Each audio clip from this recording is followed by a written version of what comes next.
মাংস তো আমরা প্রতিদিন রান্না করে থাকি, একদিন ভিন্ন স্টাইলে আমার মতো করে রান্না করে দেখুন। আপনি আঙ্গুল চেটে পুটে খাবেন। প্রথমে আমি 7 কেজি গরু মাংস, তার মধ্যে 1 কেজি পেঁয়াজ ব্লেন্ডার করে দিয়ে দিচ্ছি, 250 গ্রাম আদা রসুন পেস্ট, এখন রেগুলার কিছু গরম মশলা, দারচিনি, এলাচি, লং, তেজপাতা, স্টার, বড় এলাচি, জৈত্রিক, একটু পরিমাণটা বেশি দিবেন।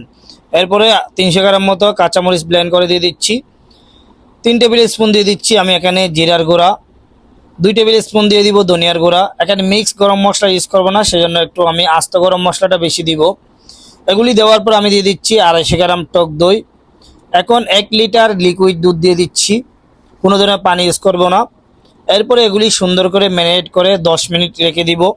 10 মিনিট পরে 250 থেকে 300 গ্রাম সরিষার তেল দিয়ে দিচ্ছি। এগুলি দিয়ে আরেকটু সুন্দর করে মিক্স করে নিব। মিক্স করে চুলায় উঠিয়ে দিব। এখন মাংসের পানি দিয়ে এবং দুধ যেটা দিচ্ছি সেটি দিয়ে আমি এটা সিদ্ধ করে নিব। আমার মনে হয়েছে এখানে একটু কাঁচামরিচ কম আছে, সেজন্য একটু কাঁচামরিচ দিছি।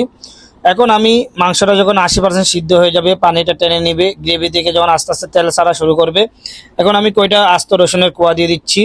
ফ্লেভারের জন্য 2-1 টেবিল চামচ পরিমাণ ঘি দিয়ে দিচ্ছি। এরপর আর একটু মিক্স করে নিচ্ছি।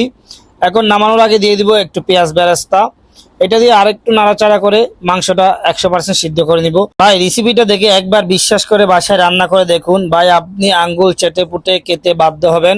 রেসিপি ভালো লাগলে পেজটা ফলো দিয়ে সাথে থাকবেন।